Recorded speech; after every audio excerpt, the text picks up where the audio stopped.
he came over from Basel to visit his daughter, who's a friend of mine in Peru. And I took him to see him. He flipped. He said, "You've got to get me some of that stuff." After he examined the man, said he had one small node, totally inactive, on a bone, on one rib bone. He said, "You've got to get me some of that." I did. I knew where to buy it in Lima, and bought him a good quantity. And he took it with him. He said, "I'm going to start research on this immediately." Then he had the nerve to write me and say, "You must never tell anybody about this." They hadn't even paid me for what I put out for the stuff I bought them. And I didn't ask them to. And I haven't heard from him since. And that is what I consider one well-established case with proper evidence. It is one of many I have run into who have told me about it, but I have not personally read their medical records from a cancer institute. And with things like that, are we going to let this all be destroyed? Are we going to just say, "Well, you know, that was one case," and of course it isn't one case, there are many. Aren't we going to insist on some real investigation in a public way so that everybody knows what happens, and the results are not kept privately for one organization? That's murdering people. Because just to keep that information secret, I think, would be a sort of mass murder.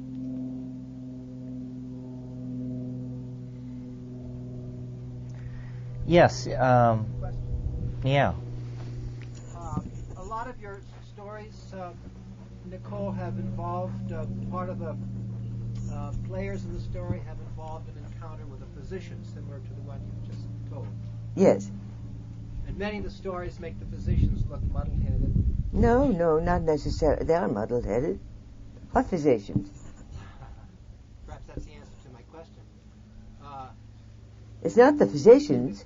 The question is, are there physicians in or around the jungle that are allies of your point of view? There are a few. There are more and more coming in to do research on it. Not so much in this country. Germany. I have just been over there at the invitation of an institute that was founded by the wife of the president, he was president until 1984. And she is an MD. They have now 44,000 members. They are testing things like that. In Germany, you can buy all these things, you see. They're offered to the general public, and physicians supervise their use in many cases. Why can't we? Why does it have to be kept secret? What's your notion? What's the answer? Why is it being... The answer is to get people saying, "That stuff's there, we want to see it researched." Why isn't somebody doing some clinical investigation? And you say European... You're in Rome. I have his name written down somewhere. I brought with me his name. There's a man at the University of Rome who's working on this, and he's doing some very interesting work.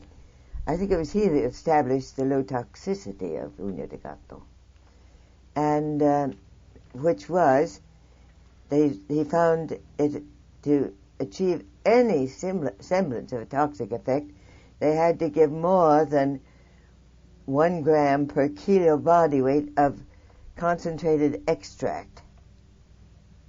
That's kind of a high dose. And but this country, no. A good example or a good case that shows how all this works is the AIDS problem, which as soon as it was identified and they knew what they had on their hands, they took two directions. Some of these big pharmaceutical companies, it's called rational drug design, where you know what you want this molecule to do and you design it. What I understand by jihad is he's saying people who don't agree with us can convert or go under the sword. I haven't reached the end of my rope to that degree yet, but I do think politics as usual, even revolutionary politics as usual, is not enough. There has to be an almost religious intensity to this. I think we'd have a religious intensity if we were personally struggling to save ourselves from drowning or to escape from a burning building. And we are drowning, and we are in a burning building. So I think we need to rise to that level of adrenal focus and single-minded intensity. And to my mind, what this means downstream, not now, but downstream, is a psychedelic religious option. I mean, I hate the word church. It will not pass my lips in an affirmative mode. But a psychedelic community where the periphery is political interaction with the rest of society, but the centerpiece has to be the boundary-dissolving sense of communal collectivity and common caring that typified tribal peoples in the archaic time. There's no other way out. Maybe this way won't work. It won't work unless we try it. But I don't see anybody with an alternative plan. Most plans to solve some problem are directed at some fairly short-term problem. But I think we need to think about the next 500 years, and in a slightly less intense mode, the next 1,000 years. I mean, what are we to make of ourselves? Whither mankind? Are we to be ultimately viewed as a cosmic accident, the perils of unfocused intelligence? Or can we reflect the inner dream, the inner image of wholeness that inspires us and makes us more than animals and raises us up as a simulacrum of the goddess? That's what I would hope for. And thought, cognition, planning, caring, emotion, communication, intentionality, focus, and authenticity are the domains that we have to be in order to carry this off. You wanted challenge? Some of you have made fortunes. That was no challenge. You wanted a challenge? Save the planet. There's a challenge. That's what everybody who came before did. They participated sufficiently at least to pass the buck to us. Can we participate sufficiently to pass the buck to our grandchildren?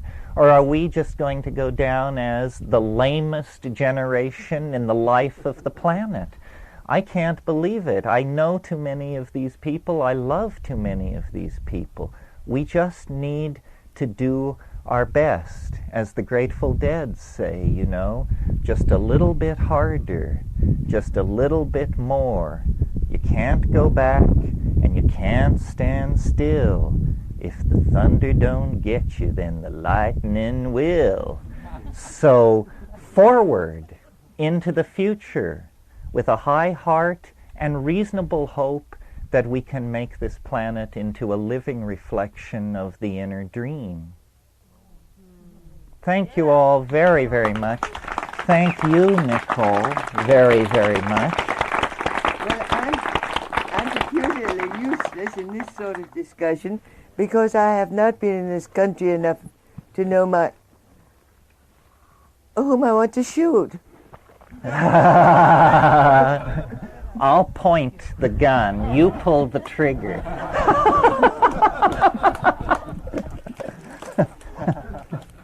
I don't know the tactics nor the people to approach. That hasn't been my business. I'm a retriever. Well, and you're a wonderful icon. God forbid that any of us should ever be nothing more than an icon, but it's a throwaway. But that implies a totally motionless object. An icon? Well, you pose as an icon. It's just a part-time job.